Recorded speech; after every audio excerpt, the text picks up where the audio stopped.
Te cuento, Ale, que a pedido del público se va a repetir una jornada de capacitación para el bienestar docente. Mirá qué lindo esto, manejo de las emociones y del estrés. Les hace falta a los Estamos docentes. En octubre. Imagínate aquellas maestras, aquellos docentes que vienen pegándole doble turno, lindo y parejo desde marzo. Sí, que pelean, por ejemplo, con un curso hiperpoblado, porque en muchos casos son más la cantidad de chicos que uno tiene que manejar de alguna forma.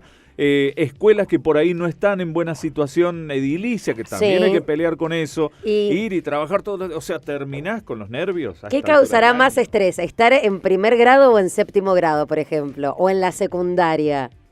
Todas las maestras te van a decir que guardan un cariño muy especial por todos. Pero esa es la parte edulcorada de la historia. Claro. Yo he conocido maestras que te dicen, no, a mí dame los más grandecitos. Los más grandecitos porque son más claros en su problemática. O otros te dicen, no, dame los más chiquitos que son más dóciles. Depende de la maestra. Depende del estado de nerviosismo que tenga un docente. Alejandro Vázquez es profesor, especialista e investigador. Sus capacitaciones y programas han sido declarados de interés por la legislatura de Mendoza, la Honorable Cámara de Diputados y también los consejos deliberantes de varios municipios donde se ha llevado a cabo esta jornada que se va a repetir el 18 de octubre en la NAU Universitaria. Estamos en comunicación con Alejandro. ¿Cómo estás, Ale? Bienvenido, buen día. Buenos días. Bueno, muchas gracias por la invitación. Saludos para ustedes y toda la audiencia. Muchas gracias, Alejandro. Un gusto.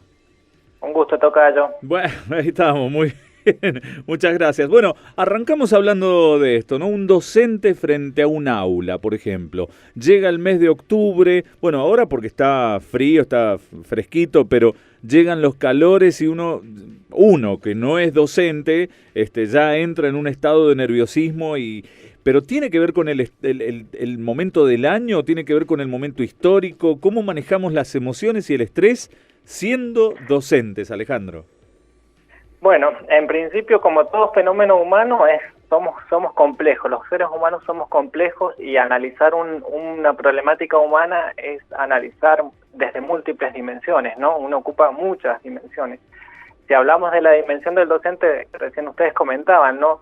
El docente que está en un aula que está ocupado por 70 realidades, 70 estudiantes o 30, que tiene doble turno, que además es papá o es mamá o vive solo y que tiene toda la problemática que conlleva la existencia misma de uno, ¿no? O sea, eso es sumarle la responsabilidad de tener que brindarle respuestas a un sistema abstracto como es el sistema educativo, burocrático, pero también respuesta a individuos que tienen enfrente y que demandan mucho más que lo curricular. A veces la demanda es afectiva, ¿no? Y bueno, y uno tiene que empezar a trabajar sobre sí para decir, bueno, a ver cuánto es lo que yo puedo dar. Y por otro lado es real lo que ustedes comentaban. Se acerca el fin de año y el fin de año son tiempos de balance, son tiempos de cierre y no siempre lo que comenzamos a ver ahí que se va asomando es agradable. Porque cumplir años justamente es completar el año. Sí. Y cuando uno completa el año, vieron que cuando uno cumple años de aniversarios de vida, sí, comienzan las crisis. Yo tengo, por ejemplo, un amigo que cumple años estos días y cumple 40. Entonces ha entrado en la crisis de cumplir años, no de los 40, de cumplir años, porque tiene que completar el año y psicológicamente decir, bueno, a ver, esto que yo pensé, ¿lo logré? ¿No lo logré? ¿Esto que yo quería? ¿Cómo estoy en relación al año pasado? Claro. Y bueno, cuando vas completando el año a veces te das cuenta de que hay cosas que no están y otras que sí han estado y otras que son sorpresas. Imagino los docentes que ya llevan, por ejemplo, 20, 25 años trabajando de esto, ¿no? Se tienen que enfrentar a situaciones que quizás cuando arrancaron eran diferentes. Totalmente. Bueno, de hecho, a todos nos ha pasado, cuando hemos estado formándonos, nos formaron con un modelo y después la realidad se impone, ¿no? Es decir, los sistemas educativos, los cambios que nos están sucediendo como sociedad son aceleradísimos y las respuestas que tienen que dar los docentes, por ejemplo, a los millennials o a los centennials, es totalmente distinta a la que ellos se formaron, porque las demandas y las necesidades son distintas. Alejandro, vos hablás de millennials y centennials y sabemos que sos una persona estudiada en la materia y todo esto, pero no escuchamos ningún tipo de sonrisa ni de modo un tanto despectivo. O sea, esto se toma como realmente una realidad y una categorización de las personas, centennial, millennial, para poder entenderlos. Bueno, las categorías nos permiten entender, ¿no? Uno pone nombre, casa, árbol, Sí. y trazamos categorías para comprendernos. Yo tengo una mirada muy particular sobre los modelos educativos actuales y también las personas a las que tenemos que formar. Digo, mis padres, por ejemplo, tienen primaria completa, ¿no? Y yo fui el primero que llegó a la universidad. Y desde esa biografía, yo puedo elegir cómo manejarme, cómo funcionar y hacer mi performance educativa. Uh-huh. Digo, lo que mi papá me decía cuando yo estudiaba era, vos estudiá para ser alguien, y él vivía para trabajar. Es decir, claro. la generación que nos antecede era una generación que trabajaba de lunes, digamos, sus papás en realidad, mis abuelos, trabajaban de lunes a lunes. Ya la generación de mi papá dijo, bueno, no, sábado y domingo son para la familia y pedimos vacaciones de 3 meses. ¿No? Ya no era empezar a trabajar para vivir.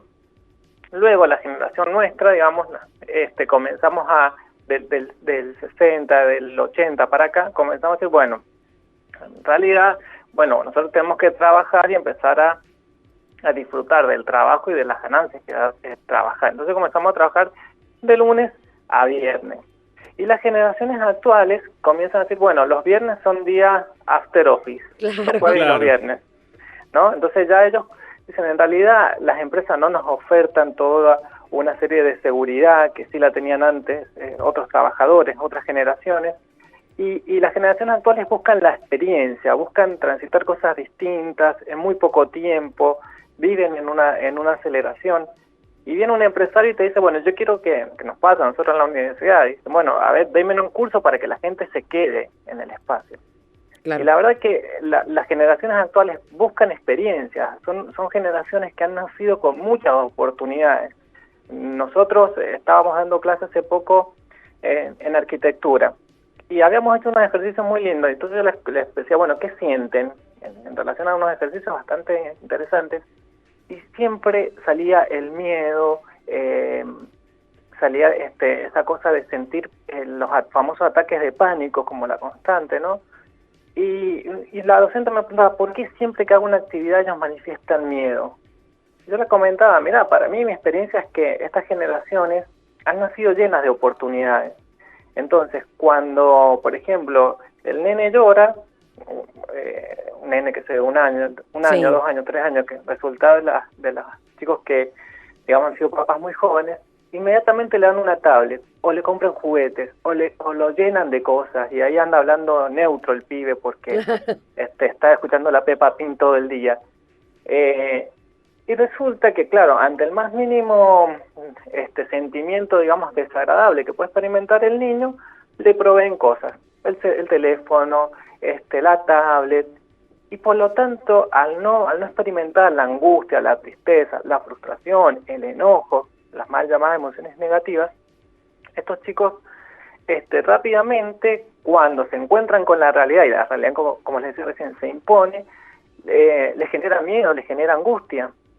Entonces no saben cómo resolver un conflicto interpersonal, por ejemplo. Uh-huh. No saben cómo expresar sus emociones. Y cuando uno les indaga, y ellos se ven como nos vemos todo el día domingo con las preguntas existenciales, aparece la angustia, aparecen los ataques de pánico, aparece la ansiedad, aparece la depresión. Por eso es tan importante educarle en la inteligencia emocional, porque ustedes me interrumpen, pues ya hablo mucho, perdón. No, esa sonrisa nuestra, Alejandro, es porque te estábamos prestando atención y es porque decíamos, wow, cuántas cosas se van acumulando, y esto, ¿quién tiene la culpa? Tiene la culpa el medio en que nos ha tocado vivir, la enorme cantidad de información, la histeria que se vive, por ahí va la expresión. O sea, lo pensamos también por el lado del docente, ¿no? Que tiene que hacerle frente a todo esto en esas personitas que tiene ahí adelante. Sí, y sobre todo se tiene que hacer frente al mismo también, porque a lo que caracteriza a mis talleres es que en realidad yo siempre he sido de la idea de que uno tiene que lo que uno no puede brindar lo que uno no tiene. Ujú. Entonces, el docente tiene que desarrollar la inteligencia emocional, porque de hecho, yo tengo experiencia de estar formando en la universidad, en los institutos de educación superior y ser formador de formadores. Y la verdad que también los docentes en líneas generales carecen de estos procesos formativos en inteligencia emocional. Y ahí es donde uno tiene que hacer como un anclaje, ¿no? Y empezar a trabajar. Yo Claro. siempre digo, es importante trazar círculo, ¿viste? Un círculo y empezar a trabajar del círculo para adentro. Porque si no, el docente comienza a trabajar con contenidos, brinda contenidos, pero después se desgasta. Aparece lo que se denomina el desgaste profesional, que se da sobre todo en las disciplinas o en las carreras profesionales que trabajan con personas de manera directa, los médicos, los docentes, el personal que atiende al público. Y tiene que ver con esto de que uno busca el reconocimiento y que da excesivamente y que es muy autoexigente y que también responde a la exigencia hacia afuera y se desgasta como el jean del pantalón, se va desgastando y llega a la casa y oferta lo peor de sí. Porque como uno tiene la creencia de que la familia va a estar siempre, entonces a los de afuera no le decimos nada, Claro. porque ellos son condicionales, digamos, tienen condiciones para estar. Yo sí le digo, no sé, a mis compañeros de trabajo, X cosa que los insulte, y voy a recibir, digamos, condiciones de no querer estar más conmigo. Pero Ale, inconscientemente, sí. dime. No te quería cortar, si querés terminar la idea. No digo, inconscientemente uno cree que la familia siempre va a estar, que los amores siempre van a estar. Entonces llega y pone mala cara, anda con cara de nalguijitis, y claro, tengo esta imagen, cara de nalguijitis aguda, Claro, nalguijitis. y cree que los amores siempre van a estar, pero un día llega y se encuentra con el eco de los zapatos porque el otro se cansó. Claro. Y el tal amor cual. tiene sus condiciones. Qué poeta. ¿Es fácil o difícil para los docentes y para todos en realidad aprender estas herramientas para controlar el estrés y las emociones a esta altura del año? Bueno, mira, el que cree que es difícil que pruebe con la ignorancia, a ver cómo le va, mira. Porque no hay tarea fácil. Nada es fácil, porque el precio también de lo fácil, me sucede que vienen y me dicen en los talleres, bueno, ¿qué libro leo para...? Y yo digo, si fuera solo un libro, qué fácil sería la vida, Claro. pero es mucho más complejo que eso, Y mientras, ¿no? ¿qué libro leo? Y mientras sea más flaquito, mejor. Claro, Un mientras más resumen. flaquito sea mejor. Y aparte, imagínate que el libro que me ha pasado, que por ahí he recomendado libros, que para mí son fantásticos, con mi enciclopedia, y el otro me dice, no, es muy abstracto, no, es muy difícil, y tampoco hay una verdad. Sí, lo que les puedo decir desde el punto de vista de la experiencia personal es que uno tiene que trazar raya y empezar a trabajar hacia adentro y mirar, porque las emociones generan en nosotros procesos emocionales que se componen por una situación que lo va a disparar, que puede ser interna o externa. A veces las más difíciles son las internas, ¿no? Son los miedos imaginarios, por ejemplo.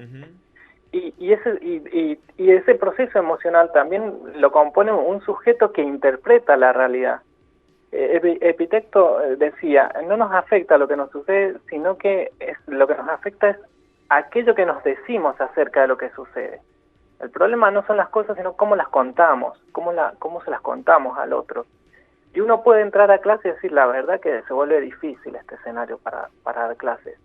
Pero si uno se conecta con la esencia y se da cuenta que está formando humanos etimológicamente es humus, es tierra fértil.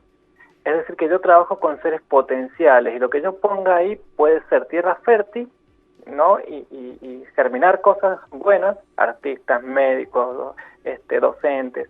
O yo mismo, si yo no estoy trabajado, voy a hacer un agrotóxico y esa tierra fértil la voy a contaminar, que es lo que muchas veces nos ha sucedido con algunos docentes que nos inhabilitaron, ¿no? Claro.